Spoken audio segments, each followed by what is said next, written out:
Cek satu.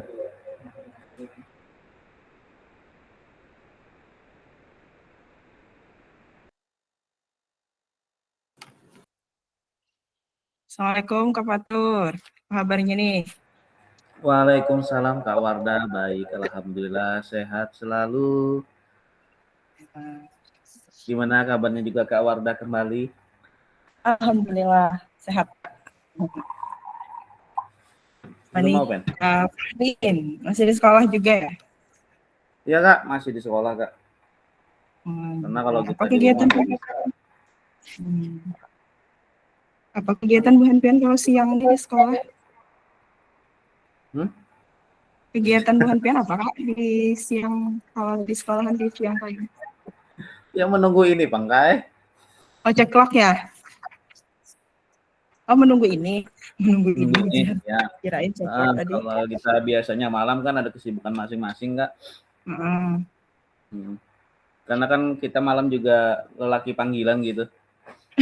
Lagi panggil. Siapa nih di LMS? Udah ada baca modul 1.5.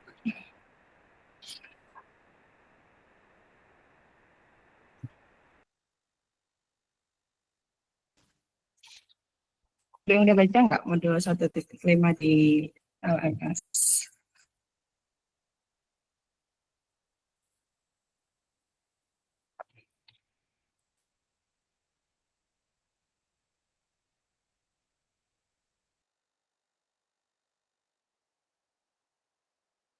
Kita menunggu teman-teman sebentar ya Kak ya.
Mana yang lain lagi nih?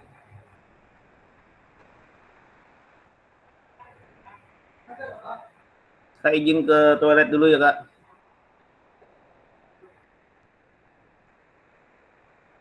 Oke, silahkan.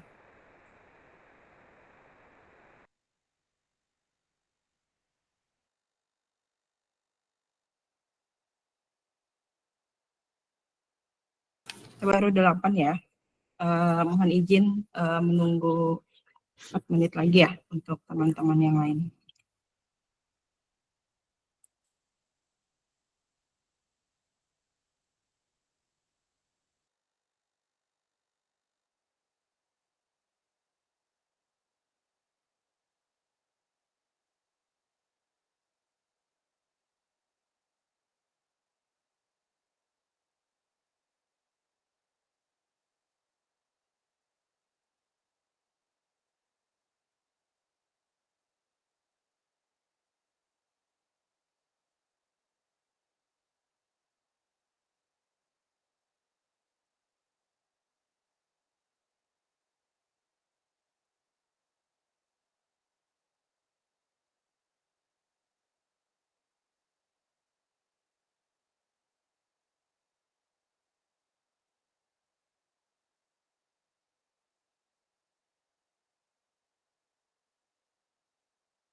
Oke, kita mulai aja ya Kak, sambil menunggu teman-teman yang lain.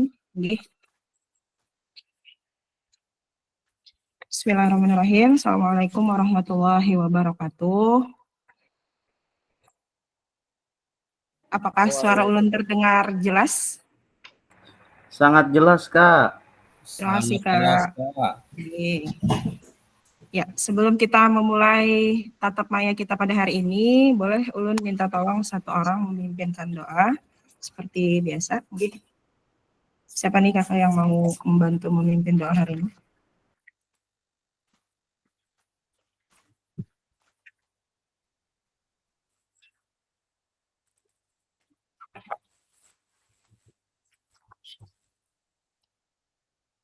Ada? Baik. Ya, terima kasih Pak. Sebelum kita memulai pelajaran pada siang ini, marilah kita berdoa menurut kepercayaan dan agamanya masing-masing. Berdoa dimulai.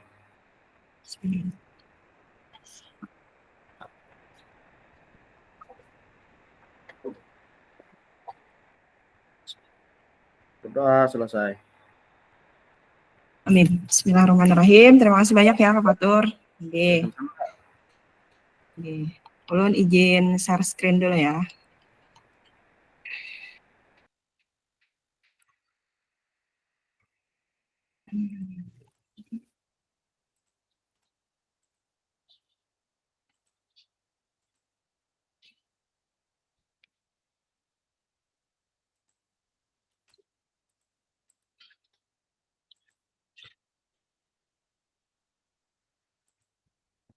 Apakah PPT-nya sudah terlihat?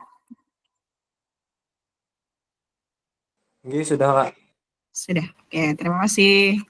Sudah. Bismillahirrahmanirrahim. Salam dan bahagia. Assalamualaikum warahmatullahi wabarakatuh. Salam damai sejahtera. Om Swastiastu. Namo Buddhaya. Salam kebajikan rahayu untuk kita semua. Yang pertama, ulun mengingatkan kembali ya Kak, kesepakatan bersama kita mengenai pembelajaran di sesi tatap maya ini. Yang pertama, silahkan kakak-kakak semua menyalakan kamera. Kemudian yang kedua, mematikan mikrofon.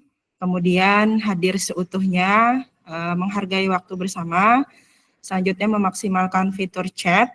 Kemudian mengklik raise hand sebelum bertanya. Dan yang terakhir, gangguan teknis adalah hal yang wajar.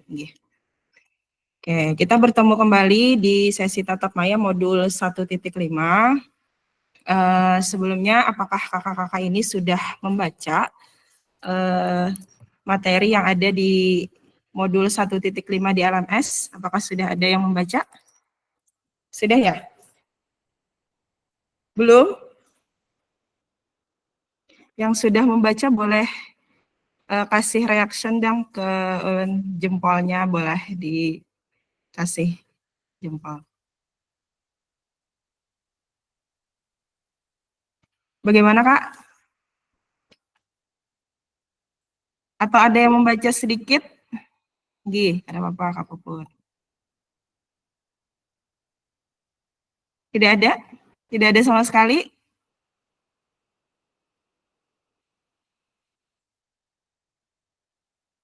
Kak Fatur gimana Kak Fatur? Sudah ada membaca di modul 1.5 Kak?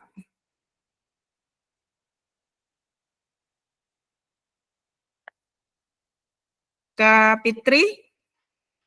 Ada Kak?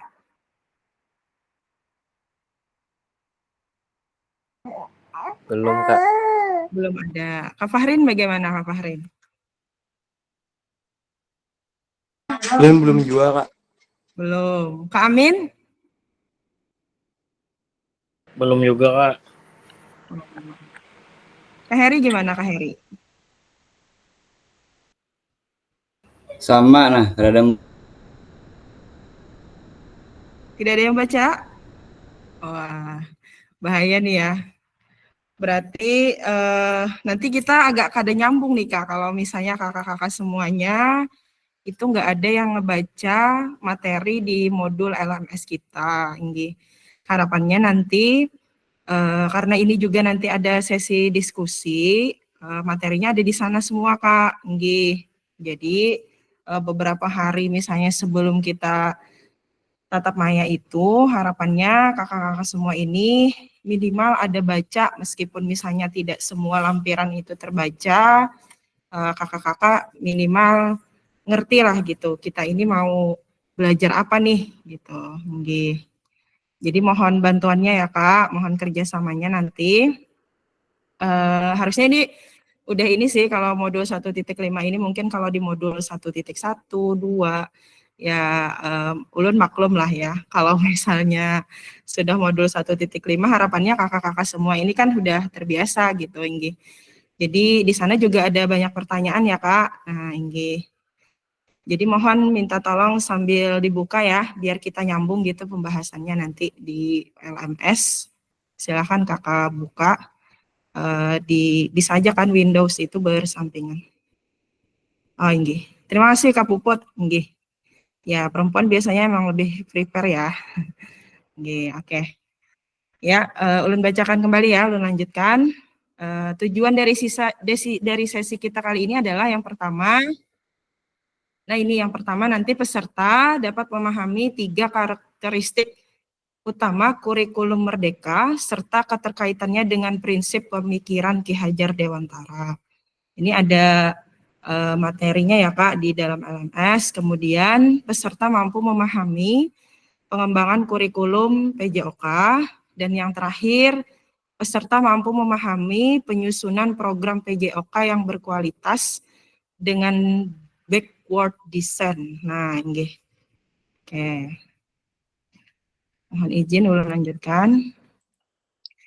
Agenda kita hari ini yang pertama nanti tentang backward design, ini juga ada di lampiran LMS, kemudian pengembangan kurikulum, dan yang terakhir nanti tentang pemikiran Ki Hajar Dewantara dalam kurikulum merdeka. Inggih, mengenai backward design, ada yang udah baca nggak? Kak Puput, udah sampai di backward design? Apakah udah sampai baca ke backward design, Kak? Di lampiran ketiga di penyusunan program. Kak Puput bisa ini. Apakah udah ada baca tentang backward design? Oh, belum memahami. Oke. Oke, mohon izin ya. Nah, yang pertama, aktivitas kita backward design ini dalam pengembangan kurikulum PJOK. Jadi backward design ini adalah suatu pendekatan dalam merancang instruksional yang melibatkan perencanaan proses pembelajaran yang dimulai dari mengidentifikasi capaian pembelajaran atau CP yang diharapkan nanti kemudian merancang langkah-langkah selanjutnya Kak yang dibutuhkan untuk mendapatkan capaian tersebut. Nah, tapi ini namanya back kan, back itu kan kalau dalam bahasa Inggris mundur ya.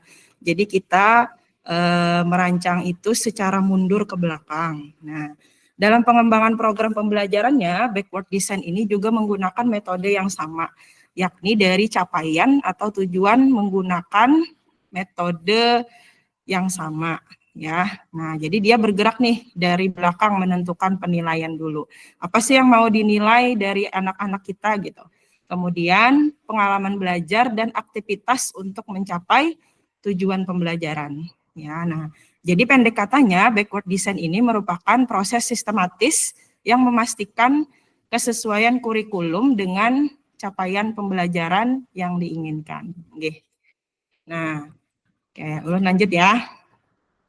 Menurut kakak-kakak semua nih, dari skala 1 sampai 10, kira-kira seberapa paham kakak-kakak semua tentang kurikulum PJOK? Boleh ada yang raise hand atau menyampaikannya di kolom chat, silahkan dituliskan.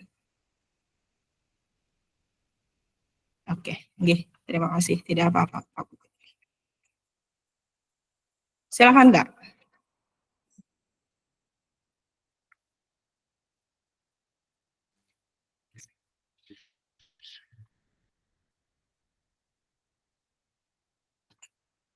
Ada yang mau menyampaikan secara langsung?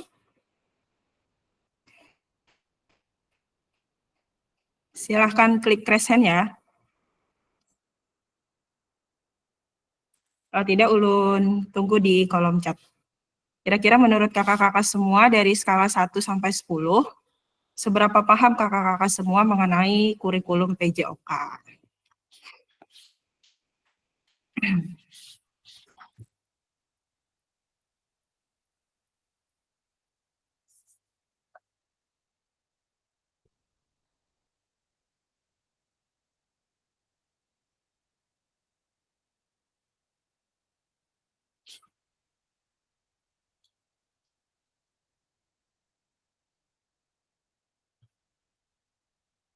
Tujuh.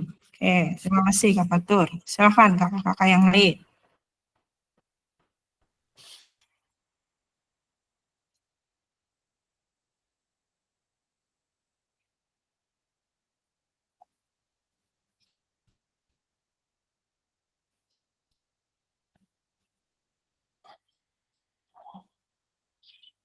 Lima, Kak Putra, Kak Fitri 6.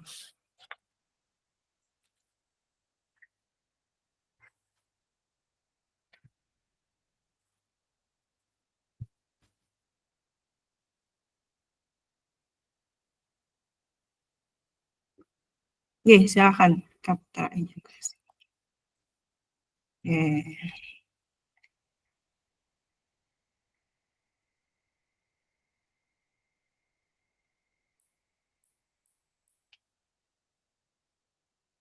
Silakan kakak-kakak jawab di kolom chat ya Kak. Kak Fatur Rahman 7, Kak Putra 5, Kak Fitri 6, Kak Puput 5, Kak Amin 6. Oke, kita ke Kak Fatur deh. Kenapa Kak Fatur memberi alasan 7 skalanya dari 1 sampai 10? Silakan Kak, tidak apa-apa, kita berbagi aja. Karena 7 tidak memenuhi kesempurnaan masih Kak. Gitu Kak.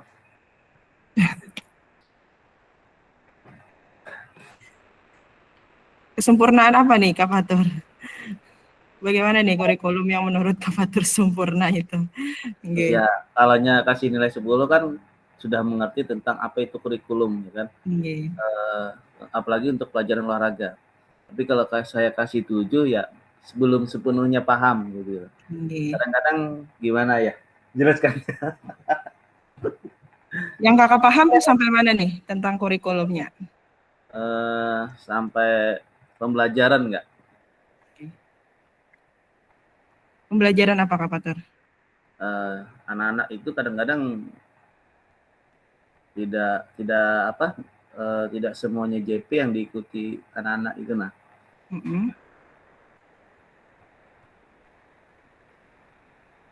Ya. Kakak-kakak semua ini udah kurikulum merdeka kan ya di sekolahnya masing-masing. Di tempat Kak Fatur bagaimana? Sudah kurikulum merdeka? Mulai tapi tidak seluruhan Kak. Oh, tidak keseluruhan. Dari kelas berapa Kak? Dari kelas 1-3 kemarin. Baru berarti ya. Ya. Oke. Terima kasih Kak Fatur. Nggih. Ulun ke kakak yang tidak menuliskan di sini. Kak Heri, bagaimana Kak Heri? Silahkan Kak Heri. Ada loh menuliskan ini. Oh, ada? Mohon maaf. Ada. Oh iya, Kalimah. Mohon maaf. Silakan. Kalau sekedar apa namanya ke sepengetahuan ulun lah, untuk kurikulum olahraga PJOK ini memang pang apa itu pastinya itu berkembang guys bagi ulun lah. Yang pernah ulun alami gitu nah. Kalau dulu kan yang pernah ulun alami itu kan kurikulum KTSP. Terus kurikulum K13. Yang terakhir ini kurikulum Merdeka ya Kak. Iya, betul. Nah, untuk kurikulum Merdeka ini lebih mengacu ke itu guys. Apa itu yang pembelajaran yang berpusat pada anak didik tuh Kak. Betul. Nah, kalau yang dulu-dulu kan anak ini cuma apa ya? Biasanya itu sebagai objek itu Kak Bahari. Lawan metode kita tuh kebanyakan ceramah lawan yang itu apa perintah tuh apa? Komando kah? Ya betul, komando. Nah, itu Jepang berasa ulun. Kalau untuk pembuatan kayak perangkat kurikulumnya beda di istilah Jepang. Itu nah.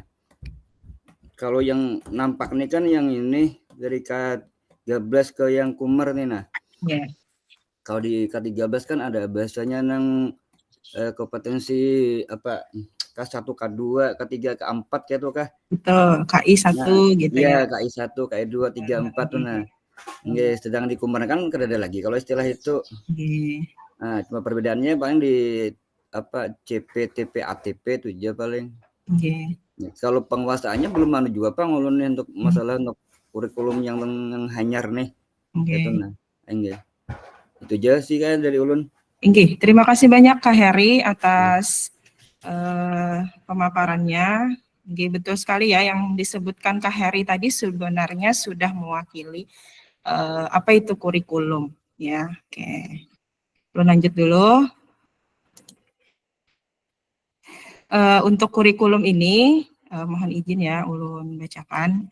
Nggih, kurikulum ini kan seperangkat gitu kan ya. Jadi dia itu adalah nggih kurikulum Kapuput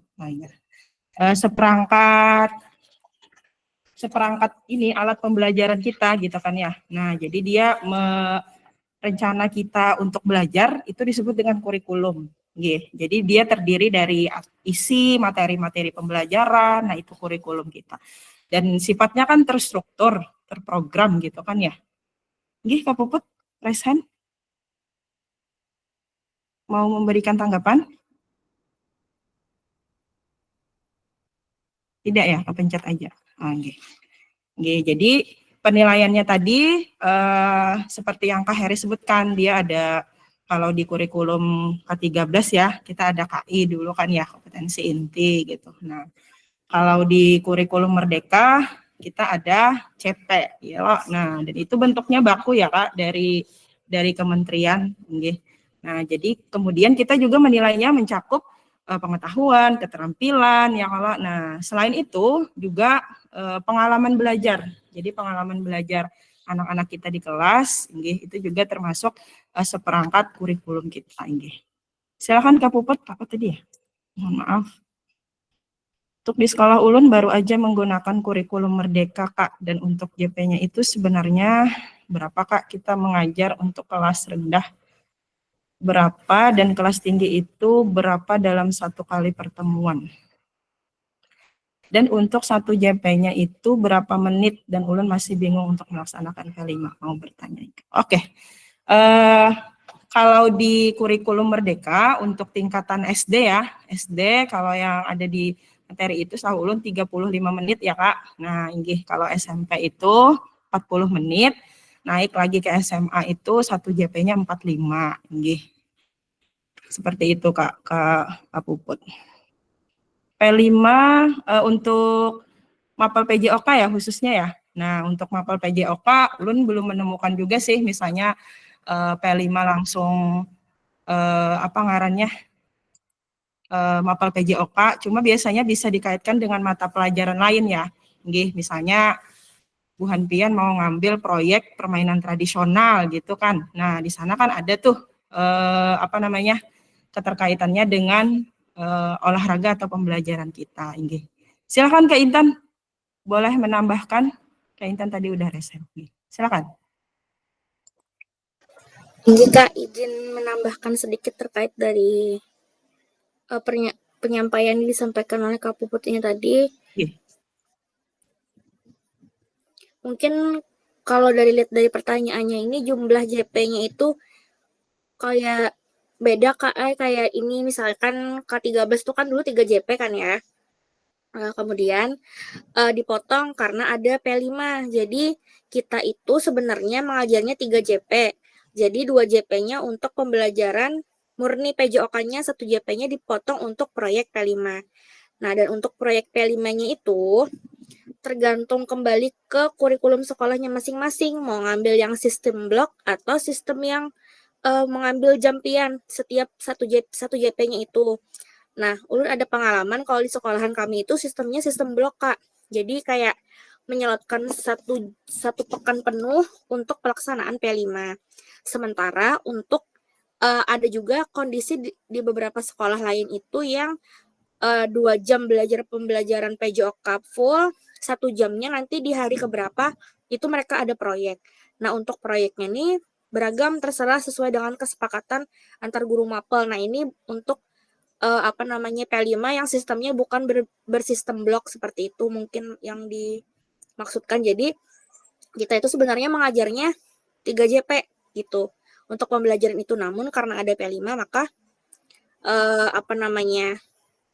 sejamnya digunakan untuk mapel P5 tadi gitu. 2 JP-nya kita yang ngajar full materi kita, dan ini berlaku di beberapa pembelajaran gitu untuk JP-nya. Artinya ya ini kayak Kak Putra juga sama blok khusus P5 selama 1 bulan. Ada juga Kak yang di SMA berapa itu sama 8 ya, itu mereka per pekan P5-nya. Jadi tergantung kesepakatan guru mapelnya aja mungkin. Inggih, terima kasih banyak tambahannya Kak Intan. Inggih. Oke. Kak Putra ya ini. Oke, Kak Putra boleh berbagi Kak bagaimana nih yang selama 1 bulan khusus P5 ini Kak? Untuk mapel apa aja kira-kira nih Kak Putra? Kak Putra ada? Ya, silakan Kak Putra.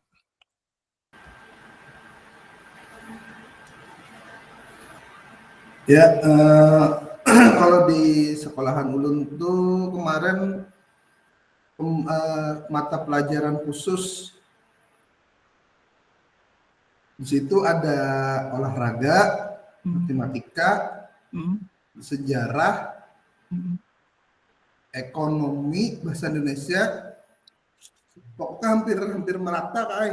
Dikit aja toh yang adanya, jadinya pokoknya selama sebulan tuh dasar bujuril karena mencapai mata pelajaran kita bang dah. Khusus P5 aja.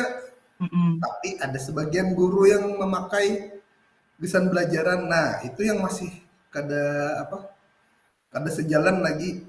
Amun untuk olahraga di blok jadinya kada bolehnya ke lapangan selama sebulan tuh. Ditutup. Jadi sebulanan itu nggak ada pembelajaran PJOK gitu ya? Kada Kak. Dasar bujuril P5 bang. Tapi konten P5-nya itu Kak Putra ada nggak yang terkait dengan PJOK gitu misalnya? Untuk Ulun nih baru 2 tahun untuk program P5, untuk program Merdeka ini sudah 3 tahun Kak.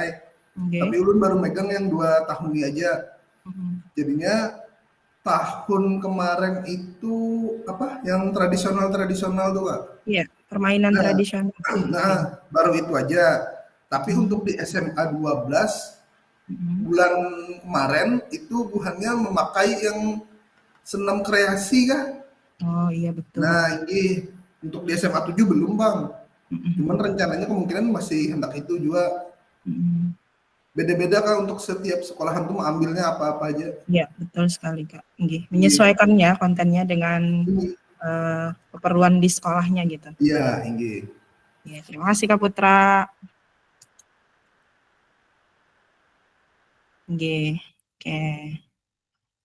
Oke, kalau untuk SD gimana Kak P5-nya karena pertemuannya 1 kali seminggu sesuai dengan tema. Oke, ada yang mau berbagi nggak kalau kontennya di sekolah jenjang SD nih? Siapa aja kakak-kakak yang dari sekolah jenjang SD yang mungkin sudah pernah melaksanakan P5 di sekolahnya? Boleh berbagi?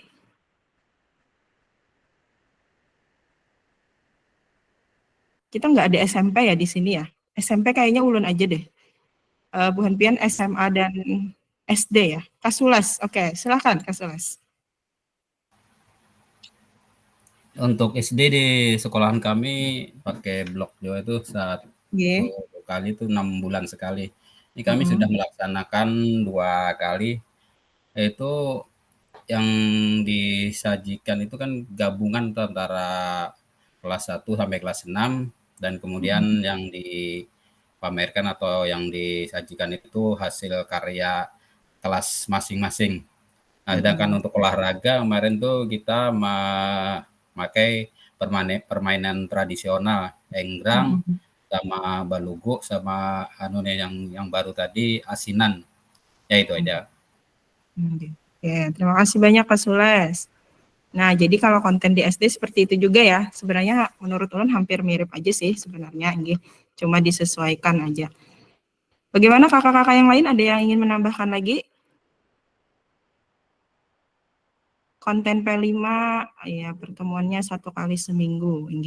Jadi karena memang sistemnya kalau ini ya, pengalaman di sekolah ulun juga kebetulan sebenarnya kalau di SMP ulun belum sekolah penggerak ya.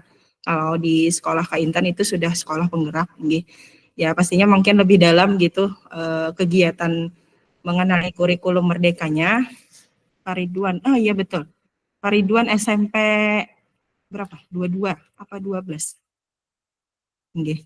Nah, jadi kalau kami itu memang menerapkan kurikulum merdeka dan P5-nya ini juga sistem blok. Jadi seminggu sekali, mohon maaf. Dalam waktu seminggu gitu ya, anak-anak itu kegiatannya P5. Jadi kemarin juga sempat permainan tradisional. Cuma ulun tidak ada sih menemukan maksudnya itu kegiatan P5-nya ini yang khususan misalnya yang mendominasi mata pelajaran PJOK gitu. Nah, kira-kira menurut Kak Intan bagaimana nih? Apakah pernah menemukan gitu di SMA lain atau teman-teman gitu atau ada proyek yang khususan PJOK? Karena ulun lihat kalau proyek yang lain itu kan kayak misalnya ya ekobrik gitu-gitu kan ya, atau misalnya tema-tema lainnya gitu. Bagaimana Kak Intan? Kita sambil sharing nih. Kan P5 itu kan ada tema umum ya. Tema umum itu ada 7 kan 8 gitu. Jadi sebenarnya kalau untuk yang sistem blok itu memang harus kita mengambil konten yang umum. Jadi bukan mata pelajaran yang berkaitan dengan proyeknya. Jadi memang benar-benar jadi kita tuh untuk soft skill dia, untuk life skill kesehariannya yang dibangun. Nah, ada beberapa sekolah memang yang tidak menggunakan sistem blok. Yang kalau pernah ulun ingat itu ada di SMA 5. SMA 5 itu pernah mereka proyek karena tidak mengambil sistem blok. Jadi proyeknya itu mereka kolaborasi boleh antar mata pelajaran. Nah, antar mata pelajaran. Jadi misalkan seumpamakan ulun ada guru PJOK nih mau kolaborasi sama guru seni budaya. Nah, itu bisa aja. Jadi nanti membuat kan proyeknya per pekan nih. Jadi tiap pekan setiap jam JP itu guru mata pelajaran PJOK dan seni budaya itu kan sudah menyusun modul untuk P5-nya. Apa nanti tahapan yang ingin dilakukan, kemudian nanti proyeknya apa. Nah, setahu ulun kemarin itu yang kolaborasi itu adalah guru seni budaya dan guru PJOK itu membuat senam kreasi dengan gabungan tarian daerah seperti itu. Jadi nanti di satu waktu mereka mempresentasikan hasil dari P5-nya gitu. Itu kalau pengalaman sepengetahuan ulun terkait dengan sekolah yang tidak menggunakan sistem blok. Cuman untuk baru-baru ini, kalau ulun dengar itu memang P5 itu seharusnya tidak berkaitan dengan pembelajaran kita. 1 jamnya itu memang mengambil materi umum dari 7 tema itu. Kayak tema bangunlah jiwa raganya, kemudian apalagi pokoknya yang sebagainya itulah yang ulun kurang ingat juga. Itu ada sekitar 7 atau 8 tema yang mesti kita selesaikan dalam 3 tahun gitu. Jadi per tahunnya kalau yang menggunakan sistem blok itu untuk kelas bawah. Kalau di SMA itu kan kelas 10 ya. Itu minimal maksimal kalau nggak salah minimal 3 kali dalam 1 tahun. Turun lagi kelas 11 2 kali dan kelas 12 itu 2 kali gitu. Memang ada beberapa sekolah yang masih menggunakan sistem yang per JP, tapi sampai saat ini akhirnya beberapa sekolah yang tadinya memang mengambil sistem per JP karena kendalanya kalau yang per JP itu kurang efektif karena lebih banyak santainya karena tidak terarah gitu. Tapi kalau misalnya pakai sistem blok itu lebih fokus, kita ada target yang hendak diselesaikan misalnya dalam sepekan, dalam 7 hari mereka bikin proyek ini seperti itu. Itu sih kalau sepengetahuan ulun terkait yang mapel tadi bisa kolaborasi sama guru mapel lain. Jadi Bapak Ibu yang sekolahnya masih bisa P5-nya per pekan, nggak cuma Ibu aja nih, Ibu bisa mengajak guru mata pelajaran lain untuk berkolaborasi di P5-nya. Jadi mata pelajaran ada dapat, P5-nya mata pelajaran pian dapat, tapi pian kada perlu bekerja sendiri seperti itu. Terima kasih. Nggih, terima kasih banyak Kak Intan atas sharing pengalamannya, inggih. Karena memang jujur ulun juga belum pernah ya menerapkan yang per versi di mata pelajaran gitu. Kalaupun ada proyek, inggih itu tidak sampai dijadikan P5 gitu, inggih. Nah, jadi seperti itu. Inggih, ada lagi kah kakak-kakak yang lain yang mau sharing mengenai pembahasan P5 kita nih?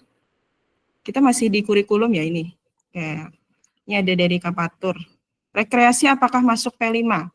Rekreasi seperti apa ini Kak maksudnya Kak?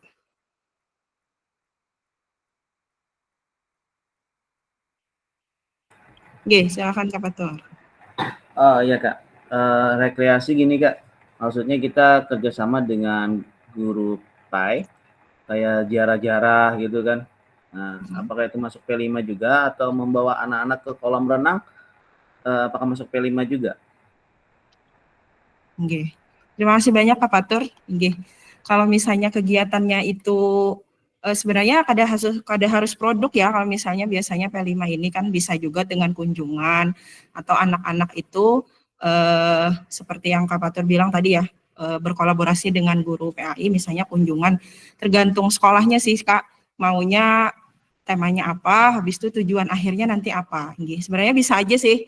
Kemarin di sekolah Ulun juga sempat memikirkan misalnya anak-anak ini mau kunjungan gitu, tapi harus tahu dulu nih tujuannya apa gitu. Nah ini dari Kak Intan, asal modulnya jelas, ya betul.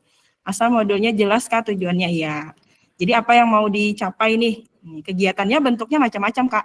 Ada yang cuma apa ya namanya, yang berjalan biasanya ini konvoy jar, apa sih namanya?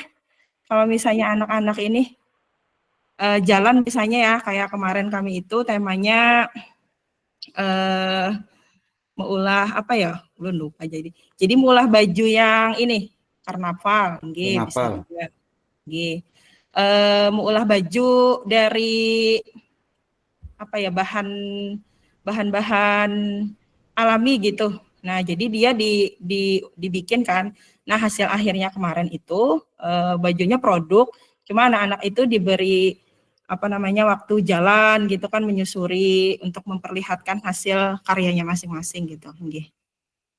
Ada lagi dari kakak-kakak yang lain? Kalau tidak ada mohon izin ulun lanjutkan ya. Nggih, bagaimana Kak Patur? Nggih, tergantung sekolahnya ya Kak. Kakak mau ngambil tema apa gitu, tujuannya apa, yang penting jelas tadi. Dan kita harus bikin modul biasanya dulu ya. Jadi mau kemana nih arahnya gitu. Iya betul, membuat telur asin ada juga Kak yang masuk P5 kemarin. Nggih, kayak makanan tradisional juga ada. Nggih. Kayak ulun lanjut dulu ya. Nah, apakah tujuan dari adanya pelajaran PJOK di sekolah?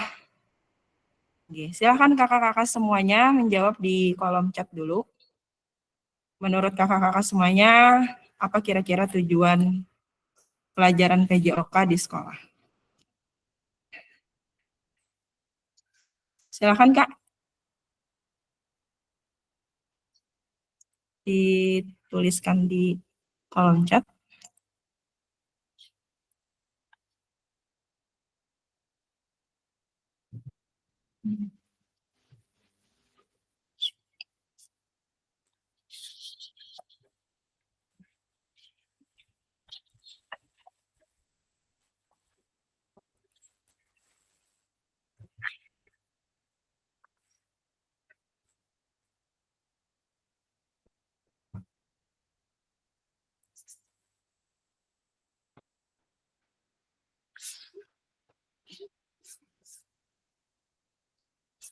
Atau ada yang mau raise hand, langsung menyampaikan, boleh?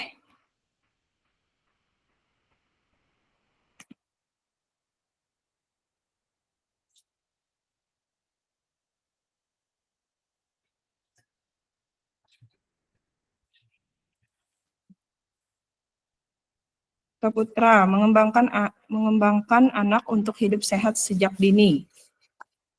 Kak Heri, meningkatkan kebugaran fisik dan kesehatan mental.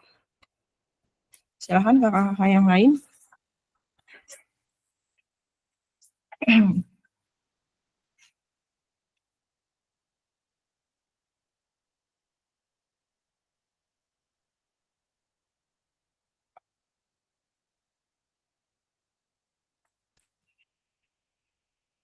Kak Fitri, mengembangkan anak secara keseluruhan melalui kegiatan jasmani, bukan hanya mengembangkan fisik saja, melainkan juga mengembangkan mental, sosial, emosional, intelektual, dan kesehatan secara keseluruhan.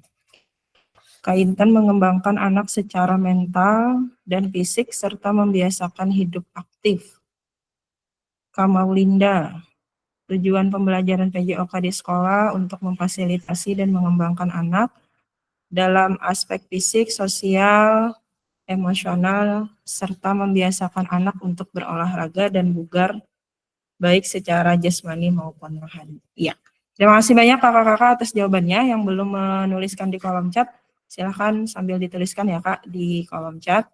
Oke, betul sekali ya. Jadi harapannya pelajaran PJOK kita itu kan holistik, tidak hanya menyangkut mereka melakukan gerak dasar gitu ya. Jadi mengembangkan mentalnya juga, sosialnya juga, emosionalnya juga. Dan yang paling penting itu mereka sadar gitu kan ya, membiasakan hidup aktif. Silakan kakak-kakak dilanjutkan ya, menuliskan di kolom chat.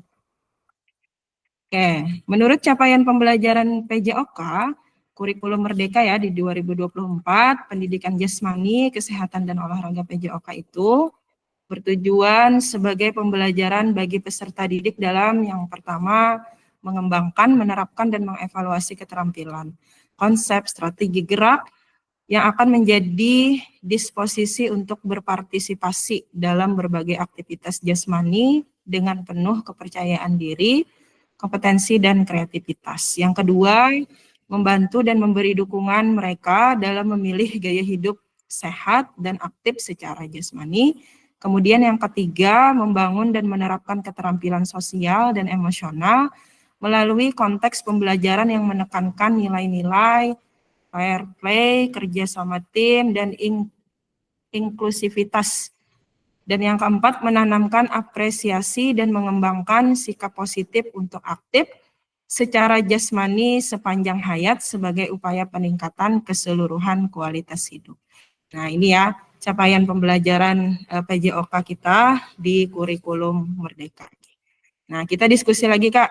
Mari berdiskusi sesuai pertanyaan pada slide berikutnya. Boleh nanti kakak-kakak di kolom chat ya. Kita banyak kolom chat nih hari ini. Kolom chat, kemudian boleh juga langsung menyampaikan. Silahkan klik raise hand untuk menyampaikan pendapatnya atau pandangannya. Oke. Pertanyaannya adalah, terlepas dari kurikulum apapun, apakah selama ini kakak-kakak sudah memahami dengan baik tujuan mata pelajaran dan menjadikannya sebagai acuan? Ada yang mau menjawab langsung?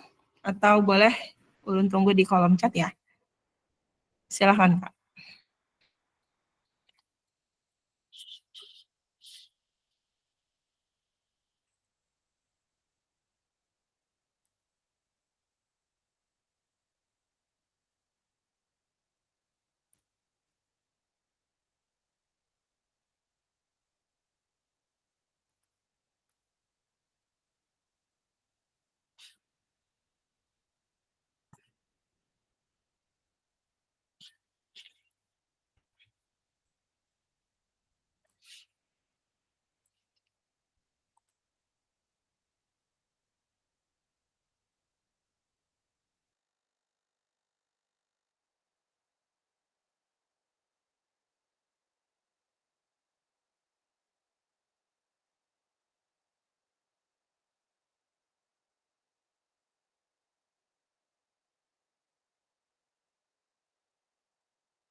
Oke, dari Kak Intan. Sudah namun belum menyeluruh. Oke, silakan kakak-kakak yang lain.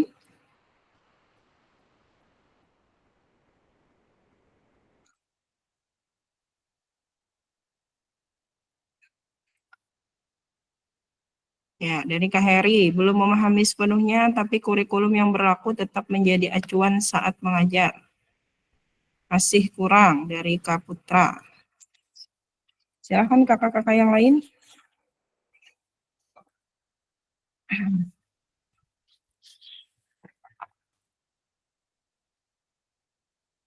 Kak Maulinda, masih belum memahami. Masih kurang memahami. Ya, silakan Kak Maulinda, boleh menjelaskan. Masih belum memahami. Seperti apa nih menurut Kak Maulinda? Itu jarang ya mendengar suara Kak Maulinda. Silakan Kak Maulinda.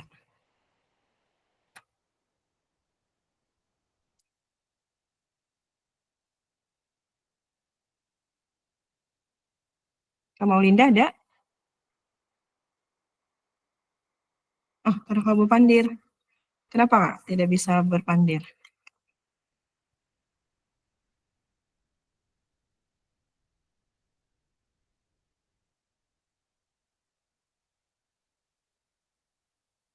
Oh, ini acara keluarga. Oke. Kita ke Kak Fahrin. Kak Fahrin udah jawab? Belum sepenuhnya. Ya, silakan Kak, boleh berbagi bagaimana nih maksudnya Nggih, belum Kak. sepenuhnya paham. Oke, silakan Kak.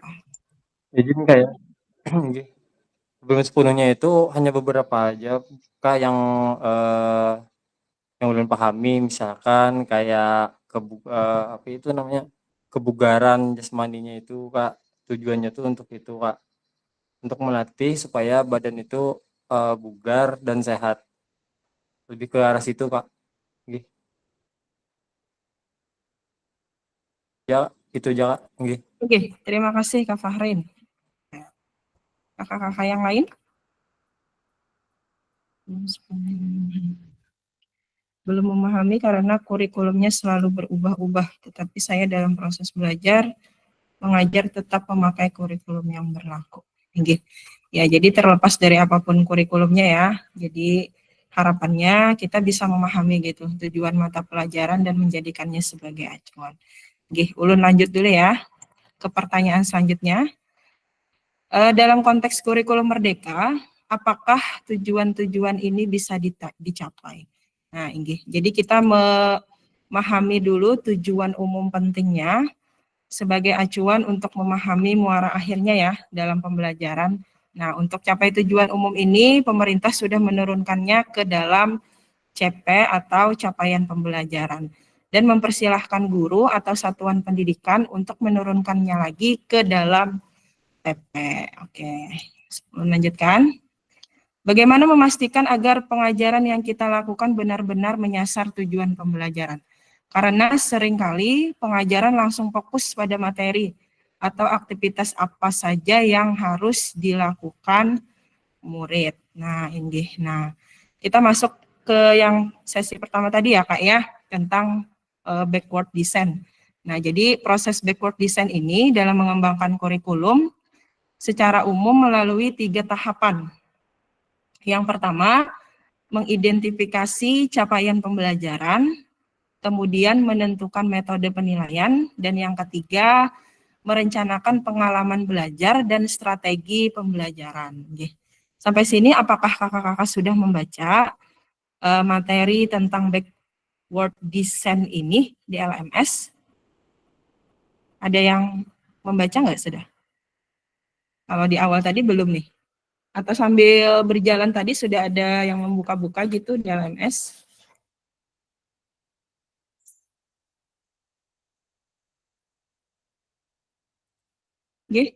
Siapa tadi yang mereaksi?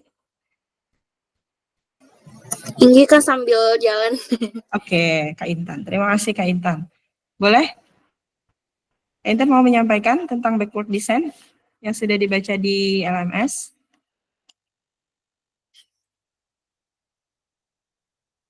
Baru selesai yang kurikulum tadi Kak. Jadi ini Oh, masih kurikulum. Oke. Jadi kita ada materi lampirannya ya Kak. Kalau di LMS itu ada 3. Nanti yang pertama itu tentang filosofi kurikulum merdeka. Nah di sana ada kurikulum tuh ya.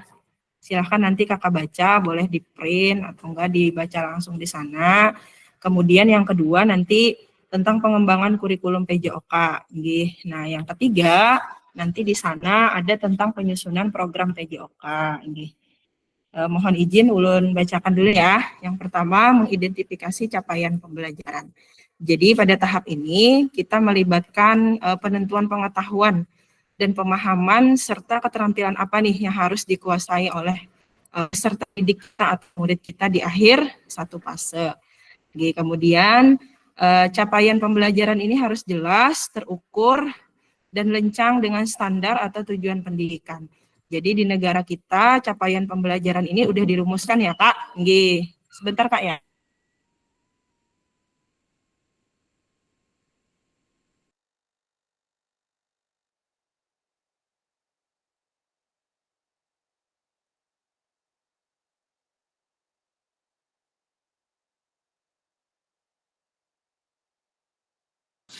Mohon maaf Kak ya. Ulun lanjutkan. Yang pertama tadi ya, mengidentifikasi capaian pembelajaran. Nah, jadi harus jelas dan terukur dan lencang dengan standar atau tujuan pendidikan. Di negara kita, capaian pembelajaran itu sudah dirumuskan oleh pemerintah, artinya baku ya, pusat melalui dokumen kurikulum merdeka. Nah, tugas kita bagaimana memecah CP itu tadi menjadi tujuan pembelajaran. Nah, tujuan yang lebih kecil yang menjadi anak tangga menuju capaian pembelajaran dalam satu fase. Yang kedua, menentukan metode penilaian. Nah, langkah selanjutnya ini kita menentukan penilaian atau metode pengumpulan bukti yang menunjukkan apakah peserta didik atau murid kita ini telah mencapai tujuan pembelajaran dan capaian pembelajaran tersebut. Nah, khusus untuk materi penilaian dalam pelatihan ini, nanti kakak akan mendapatkan modul khususnya di asesmen. Jadi nanti kita juga ada modul tentang asesmen dalam pembelajaran PJOK. Lanjut. Jadi apapun desain penilaian yang akan kita lakukan harus memiliki kelencangan ya dengan capaian pembelajaran dan memberikan indikator kecakapan peserta didik yang dapat diandalkan. Nah, yang terakhir kita merencanakan pengalaman belajar dan strategi pembelajaran. Dalam tahap akhir ini, nanti kita akan merencanakan metode mengajar apa yang paling sesuai. Kemudian kita juga menentukan nih konten apa yang menjadi minat murid kita atau peserta didik kita. Kemudian bagaimana aktivitasnya ini ditentukan untuk memfasilitasi keterlibatan dalam pembelajaran mereka. Kemudian kita juga akan dituntut untuk memfokuskan pada rancangan instruksi yang sejalan dan logis untuk membawa peserta didik kita ke arah capaian yang diharapkan. Sampai sini kakak-kakak ada yang mau ditanyakan dulu mengenai tahapan backward design. Jadi ada 3 nih ya Kak ya. Ini ada mengidentifikasi dulu capaian pembelajaran, kemudian kita menentukan metode penilaian, dan yang terakhir merencanakan pengalaman belajar dulu. Dan strategi pembelajarannya. Ada Kak? Tidak ada? Oke. Kalau ada, oh ya, Kak Soles. Silakan Kak Soles. Ini enggak? Ini atas ini kata kakak tadi kan sudah baku. Nah, untuk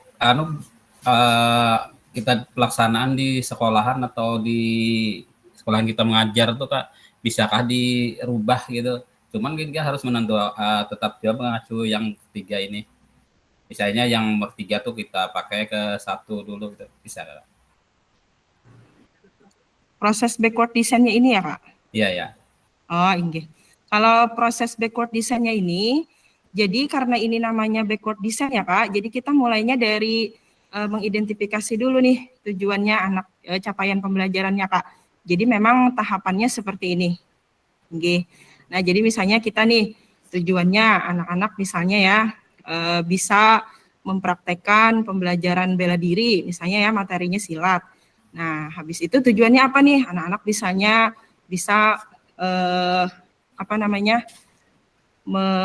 melakukan kuda-kuda misalnya ya.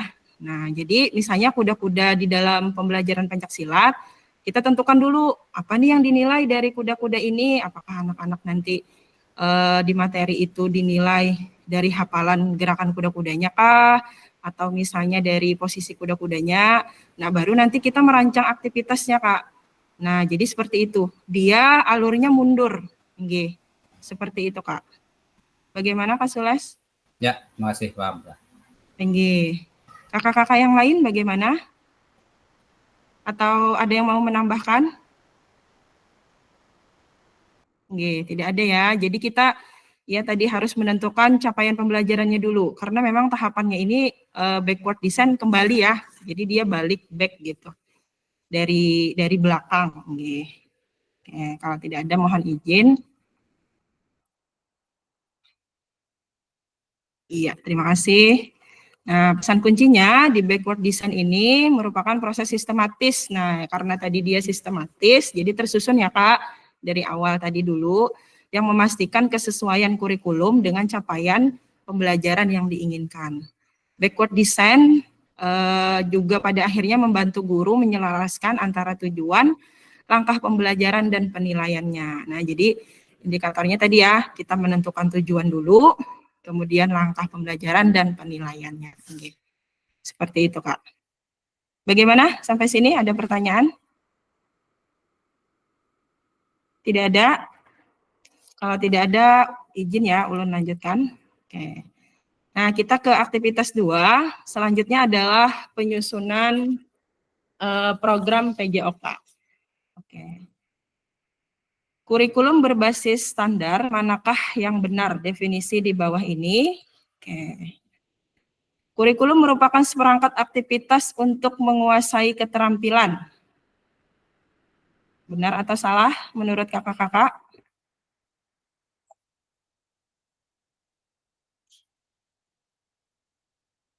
Boleh kasih reaksi kalau tidak mau bicara. Ini kita punya tombol thumbs up ya. Gini. Atau thumbs up gini buat ya dan tidak. Atau ada yang mau raise hand di kolom chat juga boleh. Jadi kita memaksimalkan fitur yang ada di sini ya Kak. Silahkan nanti kakak reaksi nggak apa-apa. Salah ya, kurikulum merupakan seperangkat aktivitas untuk menguasai keterampilan. Jadi nggak keterampilan aja, ya lah. Nah, lanjutnya, buku teks pada peserta didik dapat dikatakan adalah suatu kurikulum. Bagaimana nih menurut kakak-kakak semua? Boleh? Tidak? Oke. Iya, terima kasih atas reaksinya kakak-kakak. Ya, tidak ya. Ya, jadi buku teks peserta didik itu tidak dapat dikatakan suatu kurikulum. Oke. Kurikulum adalah suatu standar untuk mengetahui apa yang peserta didik harus pelajari. Dia itu meliputi keterampilan, pengetahuan, dan sikap. Nah, bagaimana dengan yang ini? Iya, terima kasih kakak-kakak atas responnya. Jadi betul ya. Nah, ada yang hati-hati juga nih. Jadi kurikulum adalah satu standar ya untuk mengetahui apa yang peserta didik harus pelajari meliputi keterampilan, pengetahuan, dan sikap. Oke, next ya. Nah, komponen kurikulum pada satuan pendidikan pelaksana kurikulum merdeka yang pertama ada struktur kurikulum. Kemudian ada capaian pembelajaran. Yang ketiga, pembelajaran dan asesmen. Kemudian yang keempat, penggunaan perangkat ajar. Yang kelima, kurikulum suatu pendidikan. Nah, komponen kurikulum satuan pendidikan ini dikembangkan dan digunakan di satuan pendidikan terdiri dari karakteristik satuan pendidikan, visi, misi, dan tujuan satuan pendidikan, dan pengorganisasian pembelajaran dan perencanaan pembelajaran. Nah, ini sumbernya dari Kementerian Pendidikan Kebudayaan, Riset dan Teknologi ya, Republik Indonesia tahun 2022. Jadi kurikulum satuan pendidikan ini komponen kurikulum satuan pendidikan ini dikembangkan nih dan digunakan di satuan pendidikan yang terdiri dari karakteristik satuan pendidikan itu sendiri, misinya, visinya, dan tujuan pendidikan, kemudian pengorganisasiannya ya. Nah, jadi komponen ini nih bekerja secara bersama-sama untuk membentuk kurikulum yang komprehensif dan mengarah pada tujuan yang hendak dicapai dalam implementasinya. Oke. Lanjut. Mengapa kurikulum operasional berbeda antar satuan pendidikan? Nah, agar bermakna, kurikulum operasional ini di satuan pendidikan dikembangkan sesuai dengan konteks dan kebutuhan peserta didik dan satuan pendidikannya. Ini bisa menjadi kabar gembira bagi kita semua dapat menyusun program yang relevan dengan kultur gerak di mana peserta didik tinggal. Jadi misalnya ya, daerah pesisir pantai nih, beda ya lah anak-anaknya dengan daerah perkotaan gitu. Jadi disesuaikan dengan konteks dan kebutuhan peserta didik di satuan pendidikannya. Bagaimana kakak-kakak? Ada tanggapan mengapa kurikulum operasional ini berbeda antar satuan pendidikan kita? Misalnya di SD nih, nanti berbeda dengan di SMP dan SMA. Ya, SD Kafatur nanti berbeda dengan SD kakak-kakak yang lainnya, ya. Jadi dia menyesuaikan dengan konteks dan kebutuhan peserta didik. Oke, lanjut ya. Nah, mari berbagi cerita pada saat Bapak, Ibu, atau kakak-kakak semua menyusun kurikulum PJOK. Kita berbagi ya, silakan. Boleh langsung raise hand, boleh kakak menyampaikannya di kolom chat. Yang pertama, bagaimana kakak-kakak semua selama ini merancang program PJOK sebagai bagian dari pengembangan kurikulum mata pelajaran PJOK. Silakan Kak, boleh langsung raise hand atau dijawab di kolom chat. Ulun tunggu di kolom chat 2 menit ya. Atau kakak-kakak ada yang mau menanggapi langsung berkisah biar kita boleh. Silakan Kak.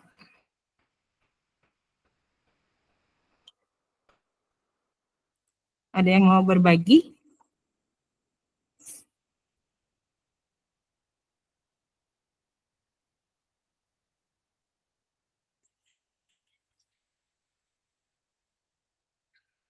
Sambil dituliskan ya ke kolom chat. Kalau kakak-kakak tidak mau menyampaikan secara langsung, nanti ulun bacakan di kolom chat.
Yang senior berkisah Rami biasanya aja.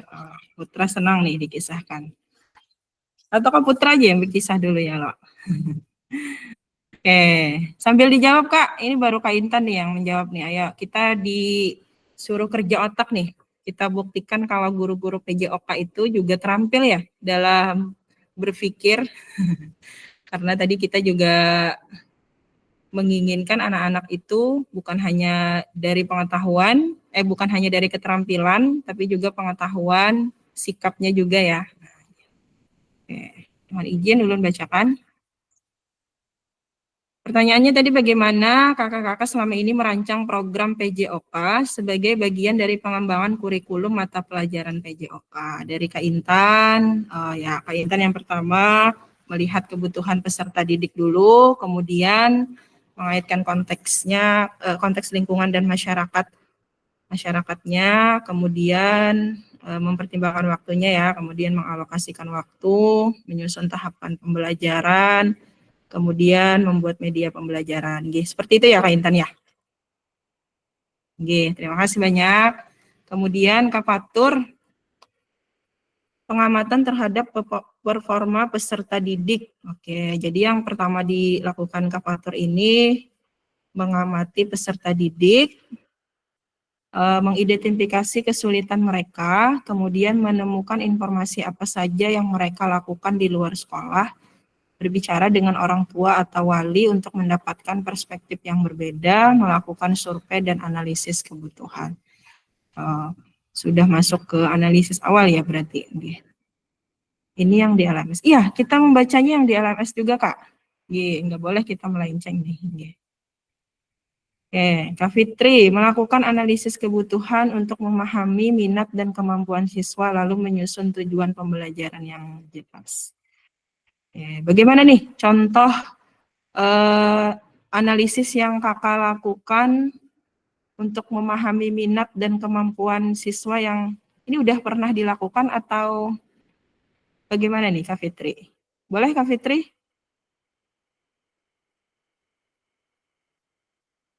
Kak Fitri ada?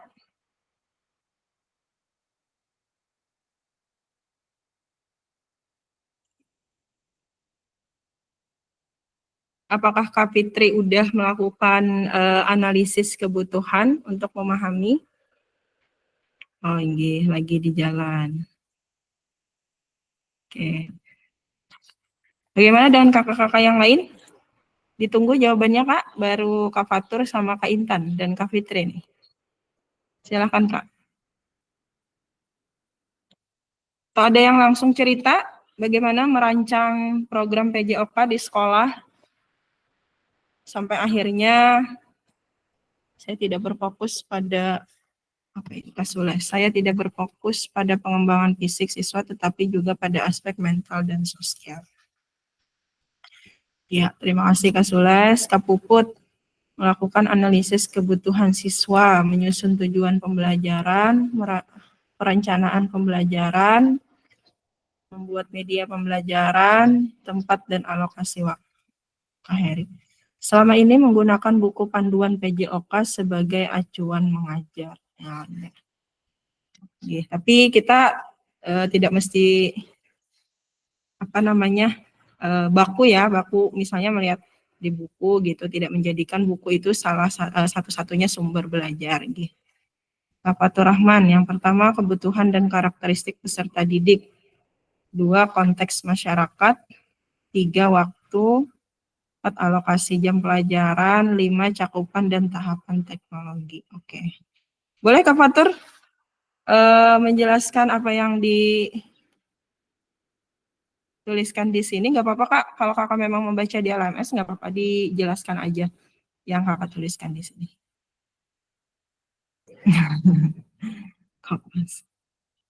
Silakan Kak Fatur Rahman. Oh ya, terima kasih Kak. Tutup lah Pak.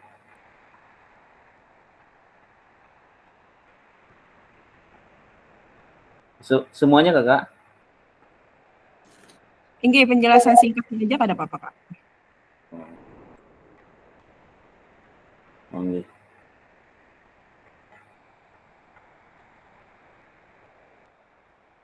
Yang pertama kebutuhan dan karakteristik peserta didik. yaitu beberapa cara untuk mengidentifikasi kebutuhan dalam penyusunan program PJOK. Ketika mendengarkan dengan penuh perhatian dan sistematis, kita juga akan mendengarkan fakta, perasaan, dan persepsi. Sebagai orang dewasa, kita jarang mendengarkan dengan serius tentang apa sebenarnya yang hendak disampaikan oleh peserta didik kita. Selain mendengarkan, ada banyak cara untuk mengidentifikasi kebutuhan peserta didik. Beberapa cara tersebut diantaranya adalah pengamatan terhadap performa peserta didik, mengidentifikasi kesulitan mereka, menemukan informasi apa yang mereka lakukan di luar sekolah, berbicara dengan orang tua, wali, mendapatkan perspektif yang berbeda, melakukan survei dan analisis kebutuhan. Terus perlu digarisbawahi bahwa dalam modul ini pengembangan program pembelajaran berdasar semata-mata pada apa yang diinginkan peserta didik.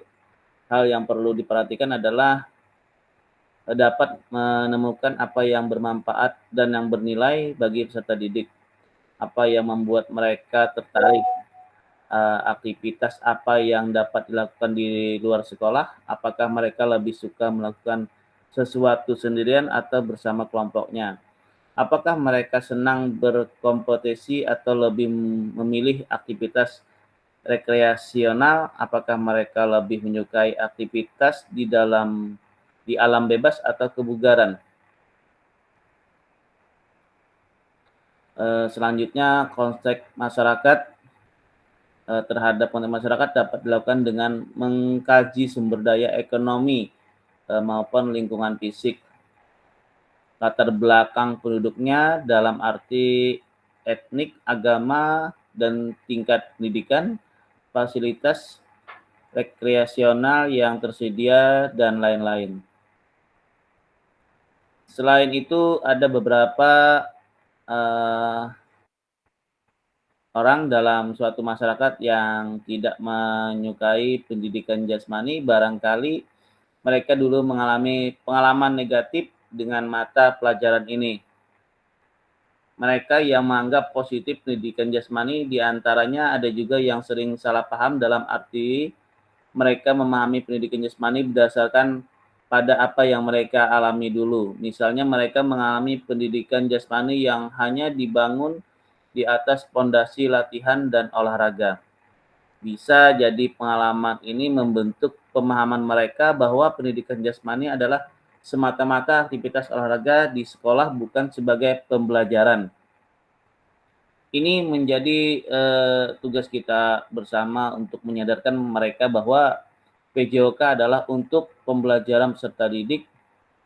Sampaikan kepada mereka yang Bapak Ibu lakukan ya, tujuan dan standar yang mengawal program, bagaimana memfasilitasi peserta didik untuk mencapainya. Terus mengenai waktu, tidak sedikit guru di luar sana mengajar sambil mengalir mengikuti waktu yang bergulir. Mereka tidak memperhatikan bagaimana waktu yang benar-benar tersedia sepanjang tahun atau bahkan sepanjang jenjang pendidikan anak dalam merancang pembelajaran PJOK. Dalam kurikulum terbaru ini, capaian pembelajaran juga diorganisir berdasar fase-fase tumbuh kembang anak. Perencanaan dalam skala jenjang pendidikan, fase tahunan, dan semester harus dilakukan oleh semua guru. Secara lebih teknis, Bapak dan Ibu harus mengakumulasi jumlah waktu yang tersedia untuk menyampaikan konten, mempraktekkan konten tersebut, dan melakukan penilaian, penampilan, dan capaian murid.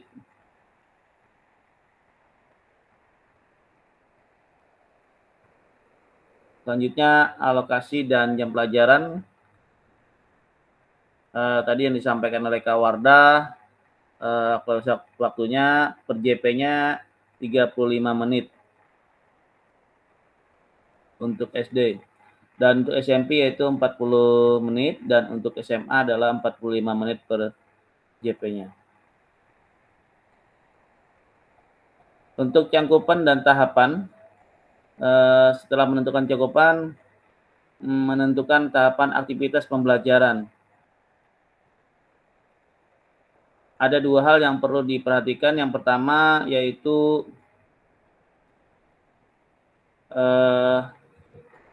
menyampaikan program PJOK dengan multi aktivitas di mana peserta didik mendapatkan banyak pengalaman, akan tetapi singkat untuk di tiap aktivitasnya.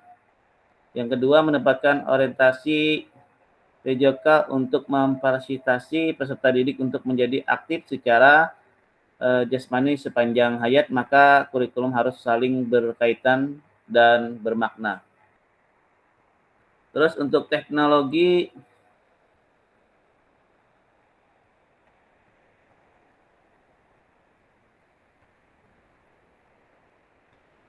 yaitu pembelajaran yang bisa memberikan transformasi teknologi dalam kehidupan sehari-hari.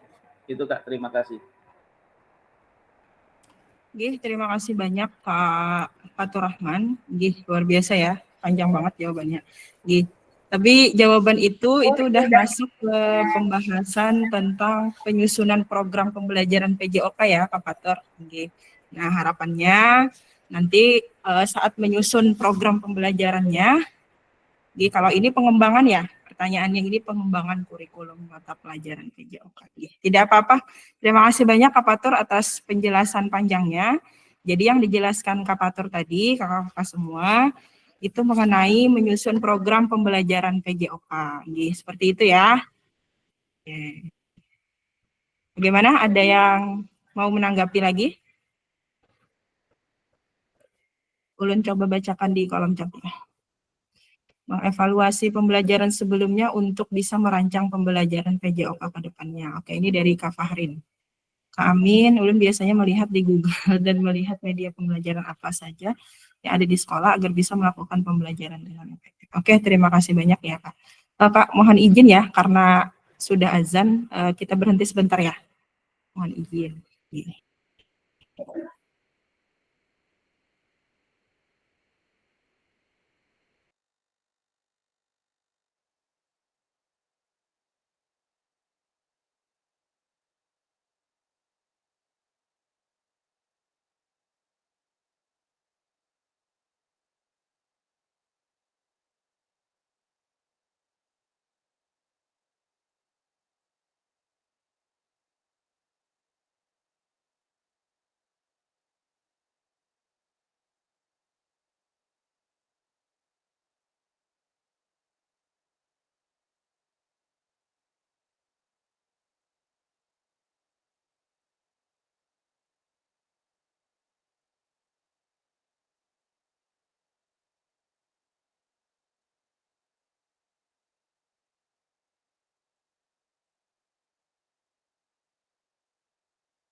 Terima kasih Kak sudah menunggu.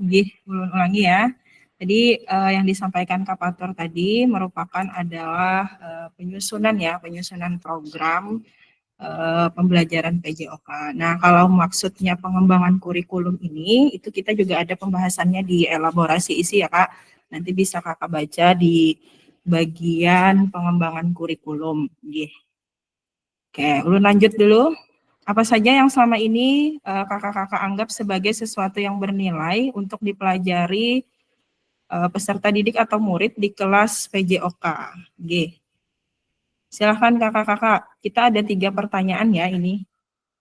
Ini sebenarnya juga ada di elaborasi isi nih pertanyaannya nih. Ada yang mau menyampaikan langsung? Kira-kira apa saja yang kakak anggap penting menjadi sesuatu yang bernilai untuk dipelajari murid kita di kelas PJOK? Silakan Kak.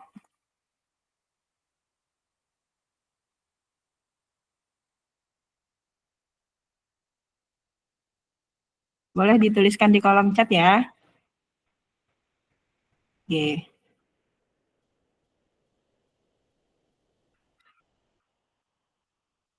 Kemudian pertanyaan yang ketiga, bagaimana kakak-kakak semua mengintegrasikan itu semua ke dalam proses pengembangan kurikulum mata pelajaran PJOK yang sekarang berlaku. Oke, ini ulun kirimkan pertanyaannya ke kolom chat ya, jadi nanti bisa kakak-kakak sambil ulun menextkan slide-nya, bisa nanti sambil pian jawab pertanyaannya.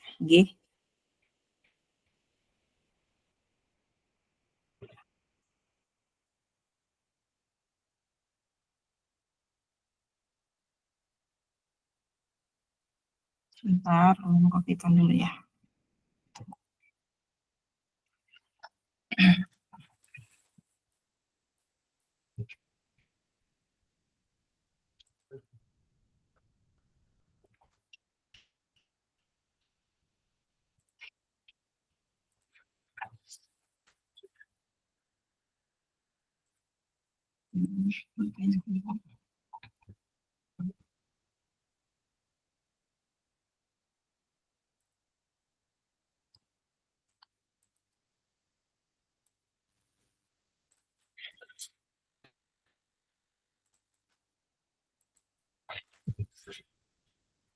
Nah, ini pertanyaan kedua ya, Kak.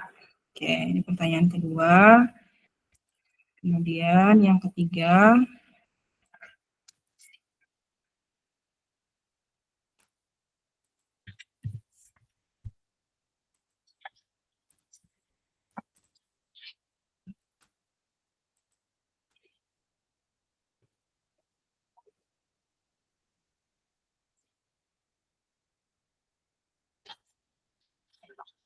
Silakan kakak-kakak jawab di kolom chat. Nanti kalau sudah ada ulun baca.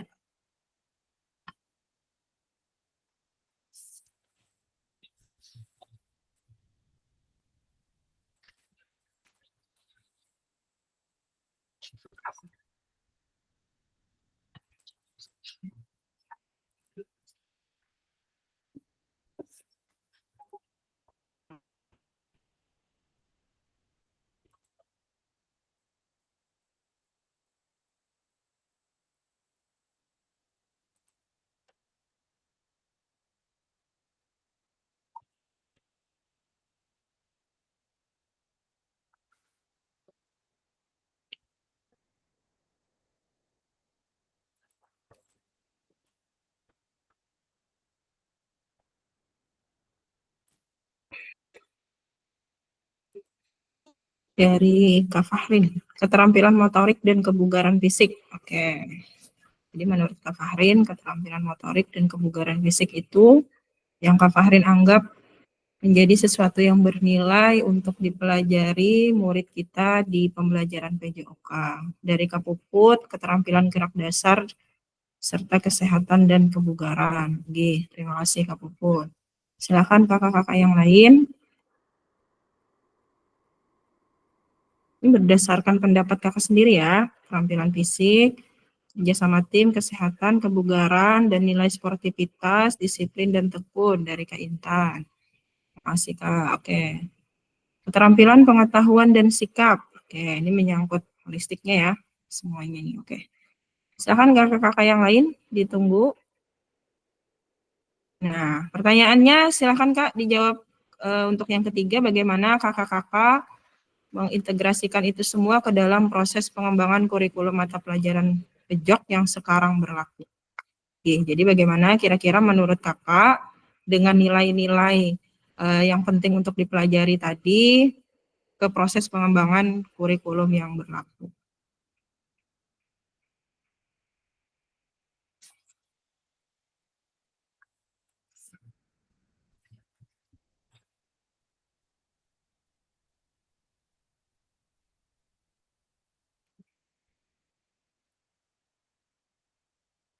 Kak Amin, keterampilan fisik, kebugaran, dan kedisiplinan.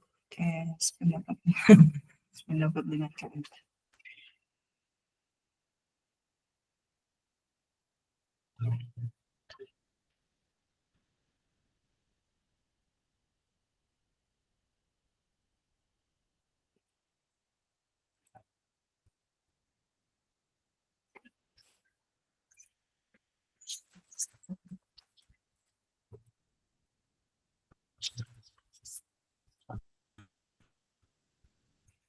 Ya, pertanyaan terakhir tadi ya, ya ini. Oke, bagaimana kakak akan mengintegrasikan? Syarif, keterampilan motorik dan fisik. Karahmat Effendi, kerjasama tim dan keterampilan fisik. Kemudian Kak Heri, selain keterampilan fisik dan pengembangan mental, nilai akhlak dan sportivitas juga diperhatikan. Ya, betul Kak Heri. Bagaimana kira-kira kakak-kakak semua mengintegrasikan itu ke dalam proses pengembangan kurikulum mata pelajaran PJOK? Jadi untuk pengembangan kurikulum tadi kita juga harus memperhatikan beberapa ketentuan ya Kak. Nah misalnya yang pertama kalau di dalam elaborasi isi itu mengembangkan kurikulum ini harus mengacu pada standar nasional pendidikan untuk mewujudkan tujuan pendidikan nasional. Kemudian yang kedua, kurikulumnya itu semua jenjang dan jenis pendidikan dikembangkan dengan prinsip diversifikasi. Jadi sesuai dengan kebutuhan pendidikan, potensi daerah, dan murid kita di sekolah masing-masing. Kemudian yang terakhir, kurikulum itu disusun sesuai dengan jenjang pendidikannya. Jadi dari sekolah dasar, sekolah menengah, dan sekolah menengah atas. Nah itu bisa kakak baca ya nanti di elaborasi isi di bagian pengembangan kurikulum. Silakan Kak, yang nomor 3 boleh juga dijawabkan di kolom chat. Keterampilan fisik, kerjasama, kesehatan, dan kebugaran. Kak Ahmad Faturrahman, keterampilan motorik dan fisik. Sambil dijawab ya, yang nomor 3. Ulun next dulu ke slide berikutnya. Nah, 6 faktor yang mempengaruhi pengembangan program PJOK. Ini yang disebutkan Kak Faturrahman tadi ya. Kebutuhan dan karakteristik peserta didik yang pertama. Yang kedua, itu ada konteks masyarakat. Kemudian yang ketiga ada waktu, yang keempat alokasi jam pelajaran, yang kelima cakupan dan tahapan, dan yang terakhir teknologi. Nah, kita di aktivitas terakhir di sesi kali ini, ini sudah masuk ke karakteristik utama kurikulum merdeka dan artikulasi KHD atau Ki Hajar Dewantara dalam pendidikan nasional. Nah, menurut kakak-kakak semua, kata kunci apa nih yang berulang kali kita telah bahas dalam mengembangkan kurikulum PJOK, ya. Apa kata kuncinya nih Kak?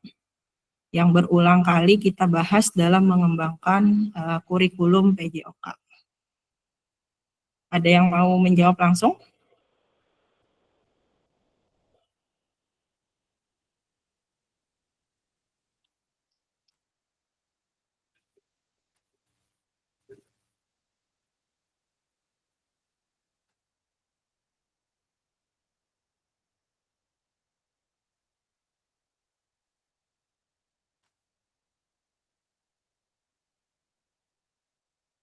Masih berpikir? Sudah sore? Sudah mulai lowbat? Enggak ya Kak ya? Harus tetap semangat. Oke.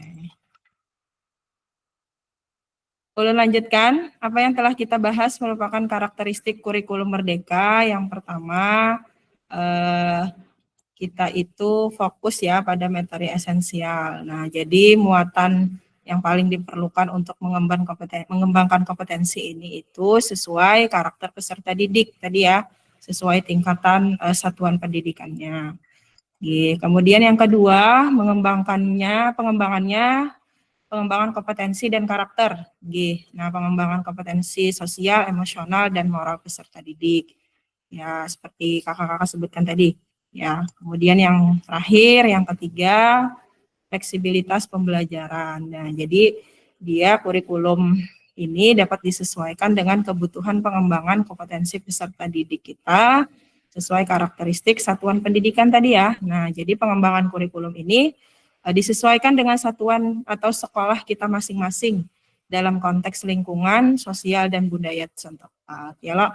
Nah, misalnya budayanya nih, misalnya di sekolah Islami gitu kan ya, yang ada IT-IT-nya biasanya berbeda dengan di sekolah lainnya seperti itu. Oke. Mari kita lakukan diskusi pemikiran Ki Hajar Dewantara secara lebih jauh dan mengaitkannya dengan karakteristik kurikulum merdeka. Oke, lanjut. Ki Hajar menggarisbawahi bahwa maksud pendidikan adalah menuntun segala kodrat yang ada pada anak-anak agar mereka dapat mencapai keselamatan dan kebahagiaan yang setinggi-tingginya, baik sebagai manusia maupun sebagai anggota masyarakat. Oleh sebab itu, kita sebagai pendidik hanya dapat menuntun tumbuh atau hidupnya kekuatan kodrat yang ada pada anak-anak atau peserta didik kita agar dapat memperbaiki lakunya ya, bukan dasarnya. Nah, jadi memperbaiki lakunya, hidup dan tumbuhnya kekuatan kodrat anak itu. Ini ada di filosofi ya Kak, di bagian pertama di elaborasi itu. Nah, oke. Sampai sini yang pertama harapannya adalah kakak-kakak semua dapat memahami 3 karakteristik utama kurikulum merdeka tadi.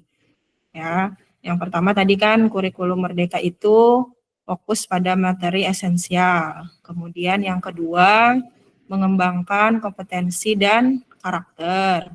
Kemudian yang ketiga dia tadi fleksibel. Ya, fleksibilitas pembelajaran. Kemudian yang kedua, peserta mampu memahami pengembangan kurikulum PJOK. Nah, jadi tadi pengembangan kurikulumnya itu disesuaikan dengan satuan pendidikan kita masing-masing ya Kak. Nah, ini dengan mengacu juga kepada standar tujuan pendidikan nasional. Dan yang terakhir, peserta mampu memahami penyusunan program PJOK yang berkualitas dengan backward design. Sampai sini Kak, ada pertanyaan tidak dulu? Ya. Bagaimana kakak-kakak semuanya mengenai sesi kita hari ini di modul 1.5?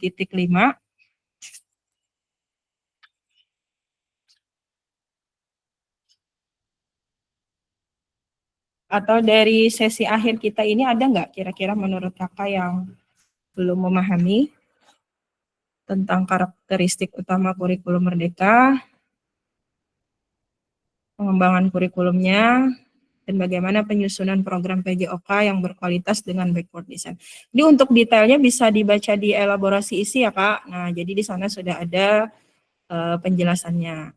Kita di sini berdiskusi, kemudian menguatkan pemahaman, berbagi sharing juga. Oh iya, suara ulun tadi kedengaran. Kebetulan di sini hujan juga nih. Nyaringnya ya, cek. Iya betul sekali Kak Intan. Kalau bicara kurikulum ini ya, memang kita disuruh berpikir agak intens gitu. Harus ada kopi nih di Higa untuk membahas kurikulum, pengembangannya, ya loh. Nah ini. Silakan nanti kakak-kakak melanjutkan sesi bacaannya ya di elaborasi isi di LMS, dan ulun mengingatkan juga untuk di bulan September ini adalah tatap maya terakhir kita. Nanti kita masuk di bulan Oktober lagi, ya Lok. Nah, ada yang ingat tanggal berapa kita di bulan Oktober? Itu sudah di modul 1.6 Kak. Hari Kamis Kak. Iya betul, hari Kamis. Nah, karena ini masih ada waktu, ulun mohon bantuannya ya Kak. Silakan Kakak baca-baca lagi, nggih. Karena kita memang POD ya, pendidikan pembelajaran orang dewasa, kita itu yang menentukan sendiri gitu. Nggih, kita baca, kemudian kita jawab juga pertanyaannya, kemudian kita mengerjakan tugas, nggih, secara mandiri. Jadi biar kita nyambung nih nanti pembahasannya saat tatap maya, nggih, gantian juga paham gitu. Nggih, kada ulun aja yang bepandir cuap-cuap ya lo. Nah, nggih. Nggih, betul. Ini nanti kita juga di modul 1.6 ya, Kak. Nah, di modul 1.6 itu nanti harapannya kakak-kakak juga sudah mulai membaca duluan nih, ya. Ada yang tahu nggak apa kira-kira modul 1.6 itu? Kita akan membahas tentang apa, Kak?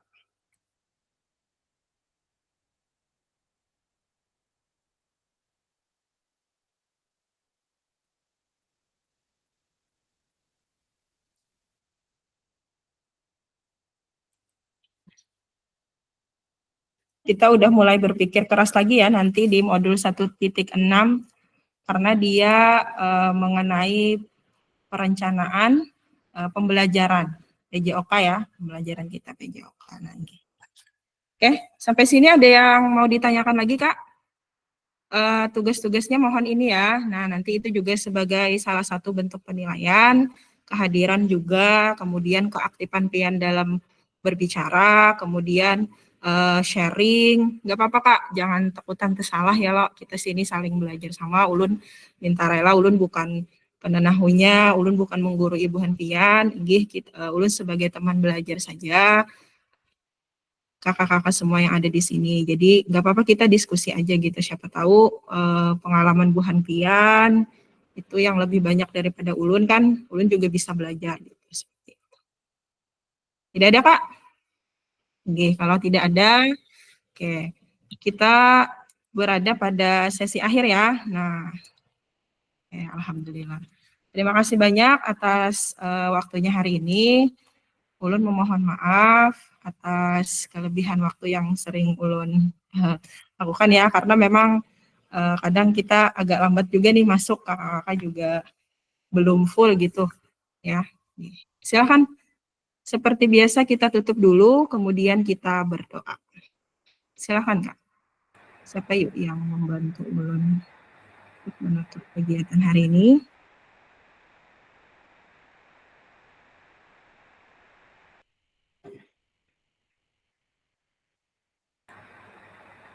Bagaimana kakak-kakak?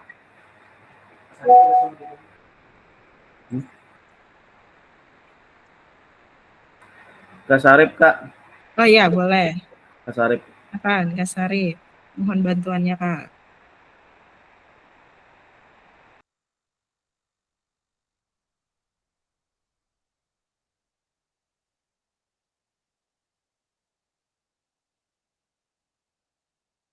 Kak Sarip ada? Oh, kita menunggu Kak Sarip nih. Baca doa. Atau kakak yang lainnya boleh yang bersedia? Kak Sulis, Kak. Kak Sulis. Sulis. Nah, ini Kak Sarip sudah muncul nih. Boleh Kak Sarip? Silakan Kak. Kedengaran suara. Oke. Baik, sebelum kita mengakhiri, marilah kita berdoa. Semoga apa yang sudah dipelajari, semoga bermanfaat. Silakan berdoa menurut agama dan kepercayaan kita masing-masing. Dimulai.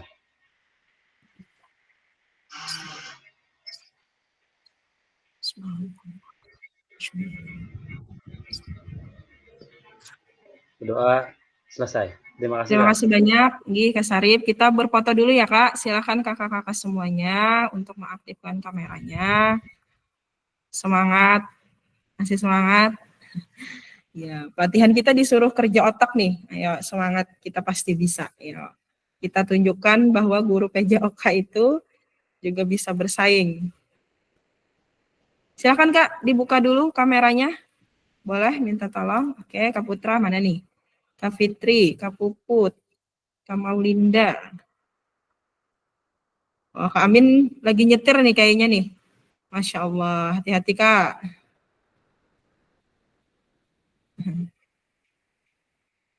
Tetap join nih Kak Amin, mantap. Terima kasih banyak Kak Amin. Ayo silakan kakak-kakak yang lain, ditunggu. Sudah? Oke. Ulun hitung ya. Apa nih gaya kita hari ini nih? Panas otak.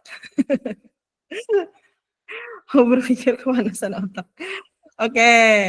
Berat ya kurikulum. Oke, siap. 1, 2, 3.